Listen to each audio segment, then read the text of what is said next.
The Board Up Zach. In the upcoming chapter, it was a quiet night in Sacramento, California, when the first chilling whispers of terror began to spread through the community.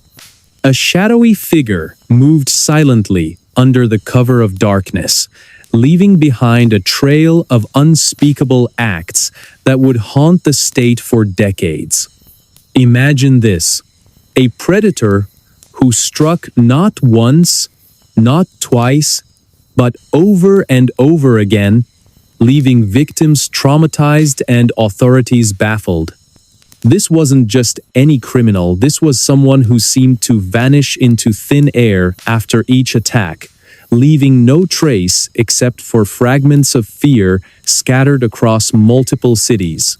Before I dive in, tell me, where are you watching from and what time is it there for you? I love knowing who's out there with me and where in the world you're tuning in from.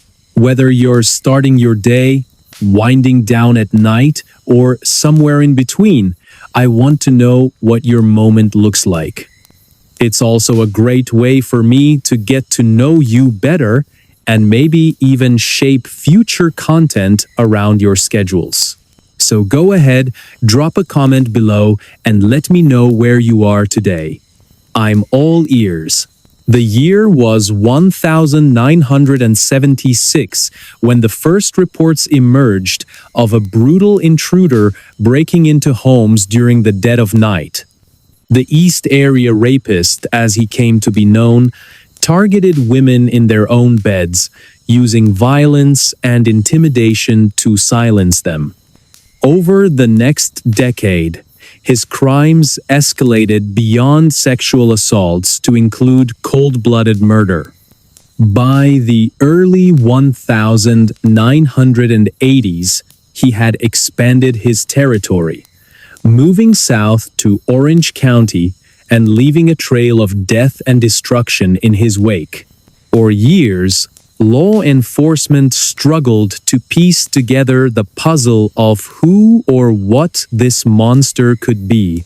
In the small town of Rancho Cordova, nestled near Sacramento, residents lived in constant dread. Families bolted their doors shut, installed security systems, and avoided walking alone after sunset. Yet nothing stopped the predator from striking again and again. Each crime left investigators scratching their heads, searching for connections between seemingly unrelated cases. Was this one man or an organized group? And why did he always manage to slip through the cracks? As we fast forward to the early 2000s, the case remained wide open, frustrating detectives and tormenting families still seeking closure. Forensic psychologist Emily Carter found herself drawn to the mystery after uncovering long-forgotten letters written by survivors recounting their harrowing experiences. She pored over these documents late into the night, her mind racing with questions. How could someone commit such heinous acts repeatedly without being caught? What drove this person to prey on innocent lives so mercilessly? By 2005, advancements in forensic technology offered new hope for solving the decades-old mystery. Detective Mark Thompson, who had spent much of his career chasing leads on the case, revisited old evidence with fresh eyes. Using DNA testing capabilities unavailable at the time of the attacks, investigators began matching biological material found at various crime scenes. One breakthrough involved linking semen samples collected from multiple victims to a single unknown male profile. Not someone previously considered a suspect, but someone entirely different. Could this finally be the key they needed? But the story doesn't end there. As years passed, public fascination with the case only grew stronger. True crime podcasts, documentaries, and online forums buzzed with theories about the identity of the Golden State Killer. Among those captivated by the case was Brian Carter, a computer programmer turned self-taught cryptographer. He applied advanced algorithms to decode patterns hidden within DNA databases, hoping to uncover clues missed by professionals. His work attracted national attention, sparking debates about whether amateurs could truly solve mysteries law enforcement couldn't crack. Meanwhile, Emily delved deeper into the psychological makeup of the attacker. Studying interviews conducted with victims revealed a haunting truth. Many described feeling as though the rapist enjoyed exerting control over them. It wasn't just about sex, it was about power. This revelation shook Emily to her core, making her question if any degree of understanding could explain such evil.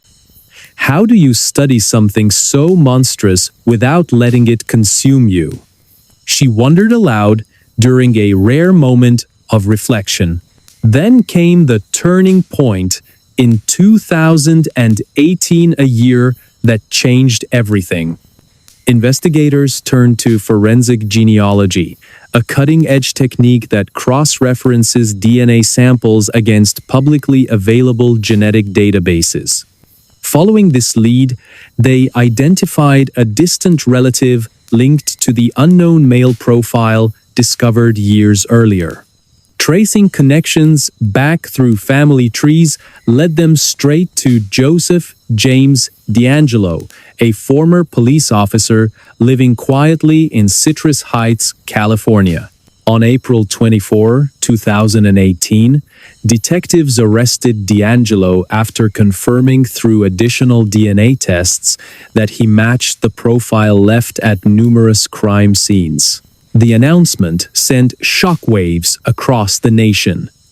Here was a man who had once sworn to protect and serve, now revealed as one of America's most infamous serial killers. During his trial, witnesses recounted chilling encounters, while forensic experts provided damning evidence linking him to more than 50 rapes and 13 murders spanning over a decade. Despite his calm demeanor in court, D'Angelo's actions spoke volumes of a twisted mind obsessed with domination and destruction. After days of deliberation, the jury delivered a verdict: guilty on all counts. Justice may have been served, but the story didn't stop there. Inside Joseph James D'Angelo's prison cell, analysts uncovered artwork created during his incarceration. Using sophisticated image recognition software, they decoded recurring themes tied to specific locations and dates corresponding to known crimes. These messages suggested that D'Angelo might have left deliberate clues intended to taunt authorities even beyond the grave. Was he playing games right up until the end? Or were these final acts of defiance meant to confuse and confound forever? At the same time, advancements in artificial intelligence opened unprecedented opportunities for analyzing large datasets related to the case. A program developed by Brian Carter sifted through thousands of pages of archived material, flagging patterns previously overlooked by human eyes. His findings hinted at possible ties between D'Angelo's actions and broader criminal networks operating throughout California during the 1970s and 1980s. Were these isolated incidents or part of something far larger? The atmosphere shifted dramatically as public interest in the case surged once again. Social media platforms buzzed with theories, some credible, others far-fetched, yet all contributing to a global conversation about justice and accountability. Families affected by similar losses gathered annually to honor their loved ones, finding solace in shared memories and unwavering determination. "We won't stop fighting," said Linda Hayes during a memorial service held near Sacramento, her voice cracking with emotion, underscoring the personal stakes involved. Despite the arrest and conviction, fundamental questions remain unanswered. What exactly caused Joseph James DeAngelo to become who he was? Can anyone fully comprehend the depths of such depravity? Psychologists have debated these issues for years, examining factors ranging from childhood trauma to societal influences.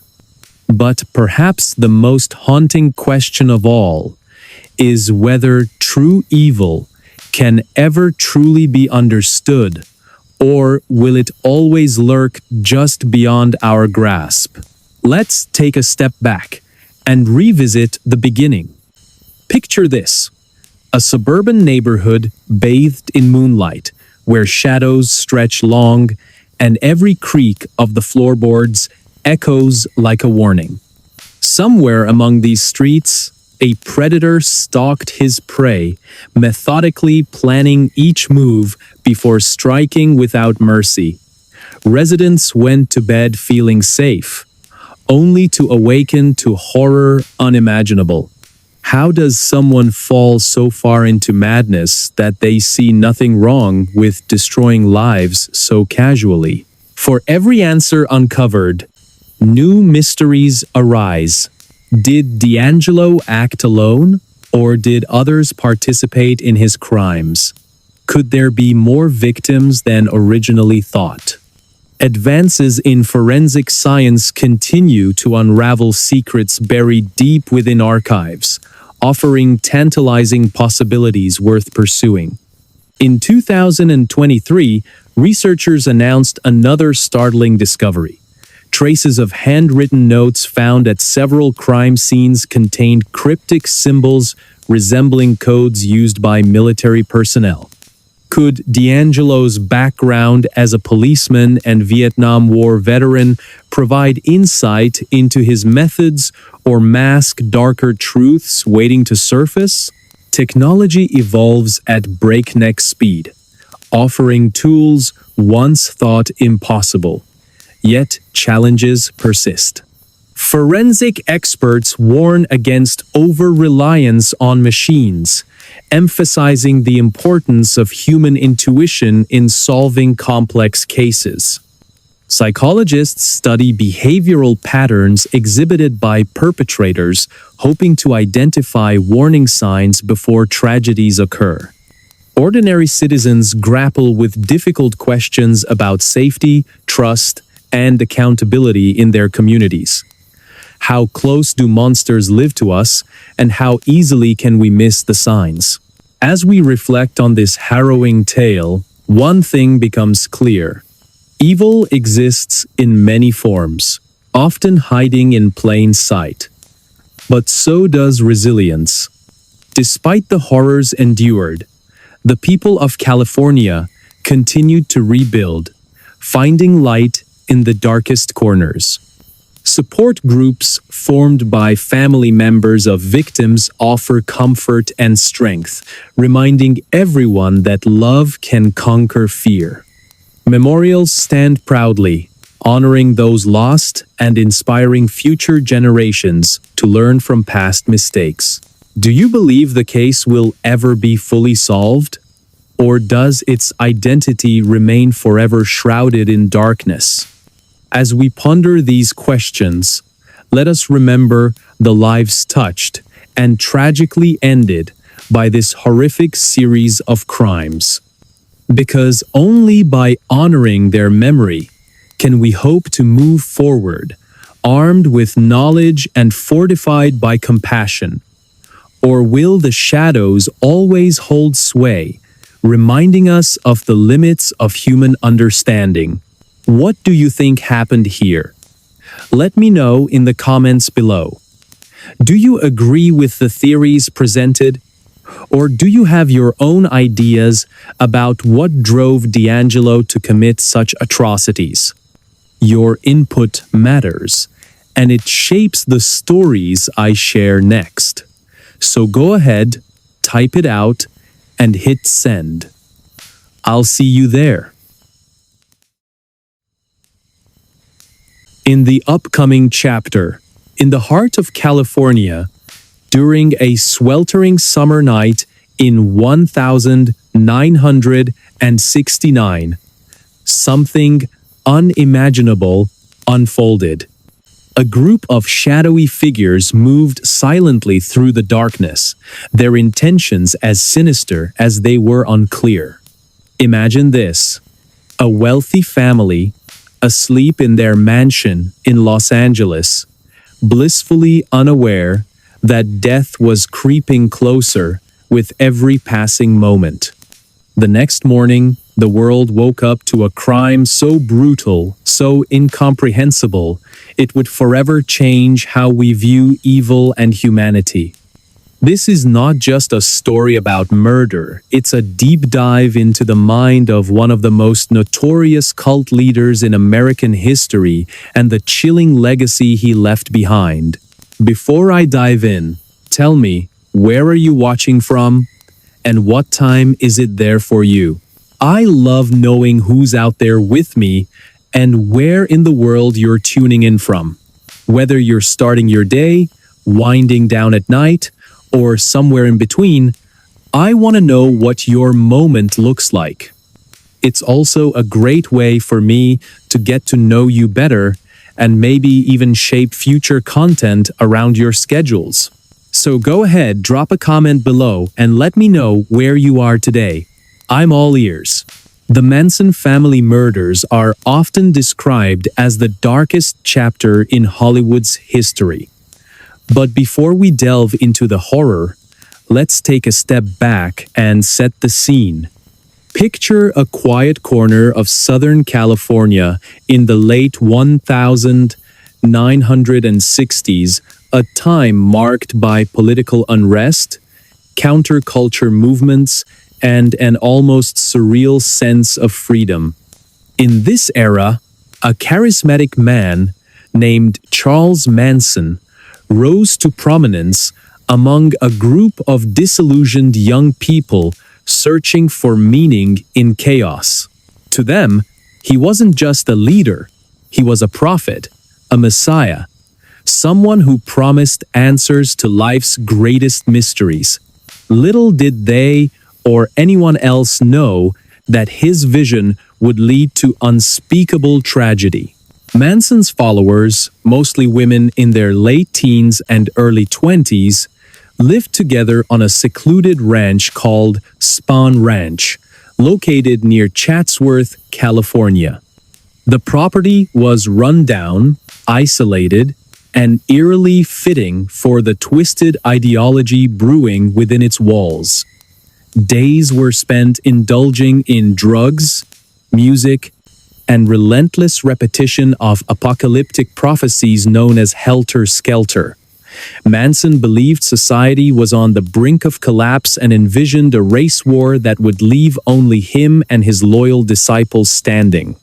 For these impressionable individuals, his words weren't just persuasive, they were gospel. They followed without question, believing themselves part of something greater than life itself. But here's where things turn dark. On August 8, 1969, 4 members of the Manson family drove to a luxurious home nestled in the hills of Los Angeles. Their target? Roman Polanski's residence at 10,050 Cielo Drive. Inside lay Sharon Tate, the radiant actress 8.5 months pregnant, along with her friends Jay Sebring, Abigail Folger, Wojtek Frykowski, and Stephen Parent. What happened next shocked the nation and continues to haunt us decades later. Over the course of several hours, The intruders committed acts so heinous, so devoid of humanity, that even seasoned detectives struggled to comprehend them. By the time the sun rose, 5 innocent lives had been brutally taken, leaving behind a trail of blood and unanswered questions. As investigators combed through the crime scene, they uncovered chilling details. Written in blood on the front door was the word pigs, a taunting message meant to incite panic and confusion. The brutality of the killings, combined with cryptic clues left behind, sent shockwaves through law enforcement and the public alike. Who could have done such a thing, and why? At first, no one suspected Charles Manson or his followers. After all, how could a ragtag group of hippies be responsible for one of the most infamous crimes in American history? But as the investigation deepened, connections began to emerge. Detectives traced evidence back to Spawn Ranch, uncovering disturbing artifacts, photographs, journals, and audio recordings that painted a picture of a deranged leader manipulating vulnerable minds. Manson himself became increasingly erratic, spouting bizarre theories and encouraging violence against those he deemed enemies of his twisted utopia. His influence over the family was absolute, built on fear, dependency, and a warped sense of loyalty. When asked why he targeted specific victims, Manson simply replied, "Because they represented purity and innocence, qualities I wanted to destroy." Fast forward to the present day, and the case remains a subject of fascination and debate. Advances in forensic science and psychology have shed new light on Manson's methods, revealing patterns that might have gone unnoticed during the original investigation. For instance, modern psychologists now recognize the power dynamics at play within cults, emphasizing how charismatic leaders exploit emotional vulnerabilities to gain control. One study conducted in the mid-2010s identified similarities between Manson's techniques and those used by contemporary cult leaders, suggesting timeless lessons about human susceptibility to manipulation. In recent years, amateur sleuths and professional investigators alike have revisited the case, hoping to uncover hidden truths. Using sophisticated image recognition software, researchers analyzed photographs taken during Manson's incarceration, identifying recurring themes tied to specific locations and dates corresponding to known crimes. These findings suggest Manson may have left deliberate clues intended to mock authorities long after his capture. Was he playing games right up until the end? Some believe so, pointing to letters written while awaiting execution that contained riddles and cryptic messages still unsolved today. Meanwhile, technology has played a pivotal role in reigniting interest in the case. Social media platforms buzz with theories, some credible, others far-fetched, yet all contributing to a global conversation about justice and accountability. Families affected by similar losses gather annually to honor their loved ones, finding solace in shared memories and unwavering determination.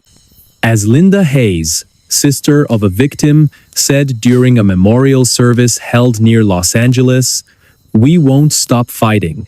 We owe it to them to keep searching for answers." Yet, despite progress, fundamental questions remain unanswered. How does someone become capable of such brutality? Can we ever fully understand the depths of depravity exhibited by Manson and his followers? And perhaps most hauntingly, how do we prevent future generations from producing similar monsters?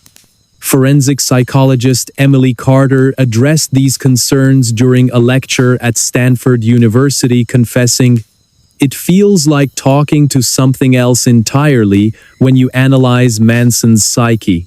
He didn't seem human." Now, let's consider the broader implications. Manson's actions didn't occur in a vacuum. They were influenced by societal factors ranging from economic inequality to widespread disillusionment with mainstream values. Modern experts argue that understanding these elements is crucial if we hope to combat extremism in any form. Episodes of documentaries exploring the social climate of the late 1960s resonate strongly with viewers navigating their own uncertain times. Could such a monster exist today? That's the question posed by investigative journalist Paul Hayes during the season finale of America's Darkest Hour. His words lingered in listeners' minds long after the episode ended. And then came the twist. In 2020, a former member of the Manson family came forward with revelations so shocking they threatened to rewrite history. Known only as Linda Hayes, she revealed intimate details about life within the group, exposing layers of brainwashing previously unexplored. Drugs, music, and relentless repetition of apocalyptic prophecies created an environment where reality blurred into fantasy. To us, Linda admitted during a televised interview, he wasn't just a man, he was God incarnate.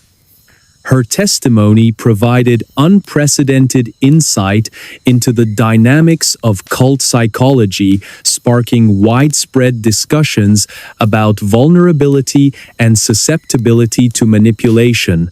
By 2023, advancements in artificial intelligence offered unprecedented opportunities for analyzing large datasets related to the case.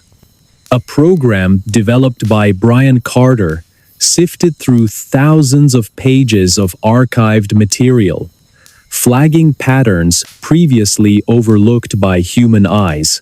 His findings suggested possible ties between Manson's actions and broader criminal networks operating throughout California during the same period.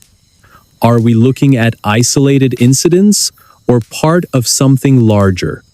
Brian asked during a live session, drawing nods of agreement from participants. The atmosphere shifted dramatically as public interest in the case grew once again. Social media platforms buzzed with theories, some credible, others far-fetched, yet all contributing to a global conversation about justice and accountability. Families affected by similar losses gathered annually to honor their loved ones, finding solace in shared memories and unwavering determination.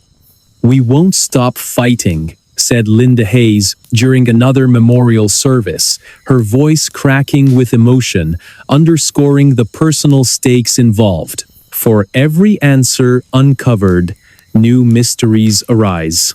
Even now, as we reflect on this harrowing tale, one truth becomes clear. Evil exists in many forms, often hiding in plain sight. But so does resilience. Despite the horrors endured, the people touched by Manson's madness continued to rebuild, finding light in the darkest corners. And perhaps that is the greatest lesson of all, that even in the face of unimaginable pain, humanity finds ways to persevere. So, what do you think? Do you believe Manson acted alone? Or was he part of something bigger? Let me know in the comments below. Your input matters, and it shapes the stories I share next. So go ahead, type it out, and hit send. I'll see you there. Or, as a comber, is not untry kafel of the answers. In the upcoming chapter, in the early 2000s, a young woman drove up to one of the most iconic mansions in the Hollywood Hills. Her heart was pounding as she parked her car and stared at the gate ahead. She wasn't there for an invitation or a meeting. She had come with desperation and hope, clutching a demo CD that she believed could change her life forever. Imagine this. She was about to break into the home of one of the world's biggest musicians. Someone whose name alone could open doors across the music industry. But what happens next is not just a story of ambition, it's a tale of guts, luck, and an unexpected twist that no one saw coming. Before I dive in, tell me, where are you watching from? And what time is it there for you? I love knowing who's out there with me and where in the world you're tuning in from. Whether you're starting your day, winding down at night, or somewhere in between, I want to know what your moment looks like. It's also a great way for me to get to know you better and maybe even shape future content around your schedules. So go ahead, drop a comment below and let me know where you are today. I'm all ears. The young woman, let's call her Rose, was a musician trying to make it big in a city known for crushing dreams as much as fulfilling them. Back then, she lived in a tiny apartment on the edge of Los Angeles, struggling to pay rent while balancing odd jobs and writing songs late into the night. Her big dream? To be discovered by someone who could elevate her career overnight. And so, after months of planning, she decided to take a risk, a highly illegal one that might either ruin her life or launch it into stardom. That afternoon, Rose pulled up to the mansion gates, her hands trembling on the steering wheel. The property was massive, surrounded by lush greenery and towering walls designed to keep prying eyes away. As she sat there, debating whether she should actually go through with her plan, she noticed the gardener working nearby. At first, she thought the gardener would be a problem. If they spotted her sneaking in, everything would fall apart. But then she realized something. Maybe the gardener could help her. Taking a deep breath, she walked up to the gate with her last $5 in hand. "Please," she said softly but firmly, "let me go through. I just want to drop something off." Surprisingly, the gardener smiled, took the money, and nodded silently, stepping aside to let her pass. Rose's heart raced as she stepped onto the driveway. Every step felt like walking on thin ice. Cameras were everywhere, pointing in every direction, yet none of them seemed to notice her presence. She glanced around nervously, expecting security guards to appear at any moment, but the place was eerily quiet. Finally, she reached the front door, hesitated for a second, and turned the knob. To her shock, it opened without resistance. Stepping inside, she found herself surrounded by luxury, expensive artwork, plush furniture, and a sense of opulence that only the rich truly understand. Still, there was no one around. It was almost surreal. As she explored the ground floor, searching for any sign of the owner, Rose couldn't shake the feeling that she was living in a movie scene. This wasn't supposed to happen. It was too easy, too straightforward. Yet, here she was, standing in the middle of a house belonging to one of the most famous people on the planet. Eventually, curiosity led her to discover an elevator. Without thinking twice, she stepped inside, pressed the button for the upper floors, and waited anxiously as the elevator ascended. But just as the elevator doors opened, reality hit her hard. There, sitting in the room right outside, was the legendary musician himself, Prince. He looked calm, almost serene, strumming his guitar as if nothing unusual was happening. For a brief moment, neither of them moved. Rose stood frozen, staring at the man she idolized, while Prince simply turned his head, raising an eyebrow at this unexpected visitor. Then, gathering all her courage, Rose stepped forward, threw the demo CD onto the table between them, and bolted back toward the elevator without saying a word. By the time she made it back to the front door, Prince's security team had already caught up to her. They stopped her, questioned her, and surely considered calling the police. However, instead of pressing charges, Prince listened to her explanation. Perhaps he saw something in her determination, or maybe he understood the lengths artists sometimes go to when chasing their dreams.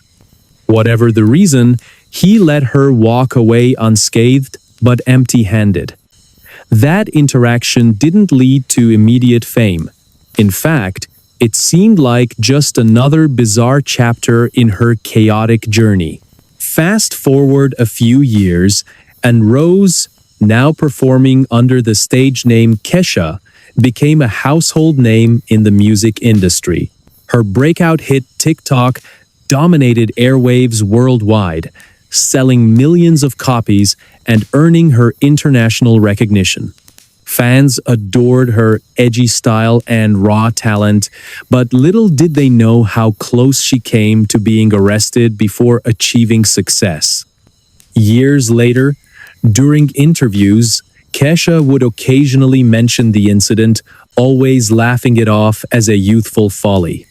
However, behind closed doors, she admitted privately that the experience taught her resilience, the importance of never giving up, even when the odds seem insurmountable. Now, here's where things get interesting. While Kesha's career skyrocketed, questions lingered about that fateful day. Did Prince ever listen to the demo CD she left behind? If so, what did he think of it? Some speculate that he might have been impressed enough to share it with industry contacts, planting seeds for Kesha's eventual rise. Others believe it was mere coincidence, attributing her success solely to her relentless drive and unique sound. Regardless, the story serves as a reminder of how thin the line can be between failure and triumph. Let's rewind a bit further. Why did Rose choose such a drastic approach in the first place? Growing up in Tennessee, she had always dreamed of becoming a singer. Music flowed through her veins, and performing was more than a passion, it was her identity. But breaking into the industry proved far harder than she imagined. Rejection letters piled up, auditions ended in disappointment, and financial struggles forced her to take odd jobs just to survive. One evening, while brainstorming ideas with friends, someone suggested targeting high-profile celebrities directly.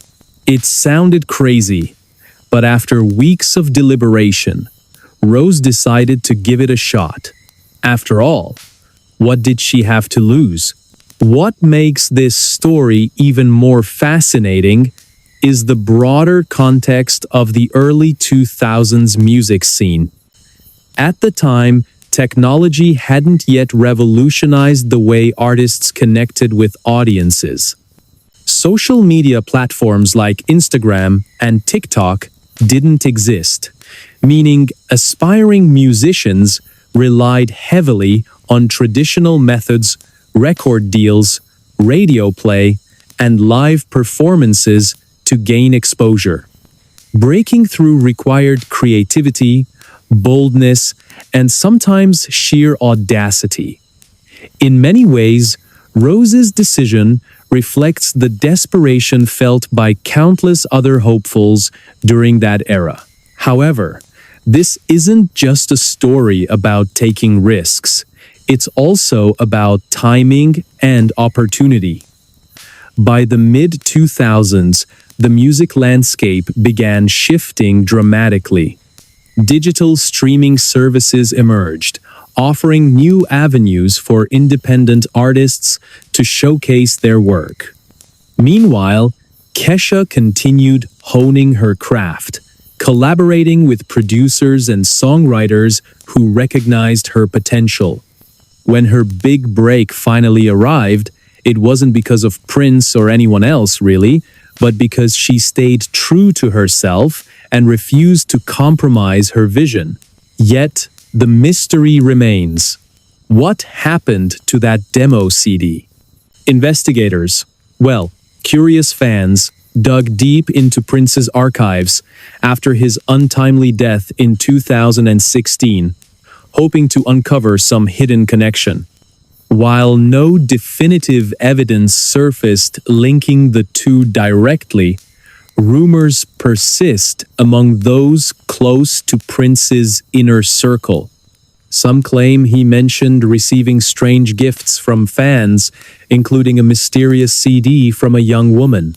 Others dismiss these stories entirely, insisting Prince wouldn't waste time on unknown talents. Still, the possibility lingers, fueling debates within the music community. As we reflect on this incredible story, one thing becomes clear. Life rarely follows a predictable path. Sometimes, success comes from calculated moves, while other times, it stems from reckless gambles. For Kesha, both played a role in shaping her destiny. Today, she stands as a symbol of perseverance, reminding us that our wildest dreams often require unconventional steps to become reality. So, what do you think? Was it pure luck that saved Rose that day, or did Prince recognize her potential and decide to let her leave quietly? Let me know in the comments below. Do you believe moments like this define careers, or is it all part of a bigger plan we don't fully understand? Your thoughts matter, and they might inspire future episodes. Don't forget to hit that like button if you enjoyed this story, and consider subscribing for more tales of ambition, mystery, and triumph. Who knows, maybe tomorrow's video will feature someone whose story resonates with yours. Until next time, thanks for joining me on this ride. See you soon.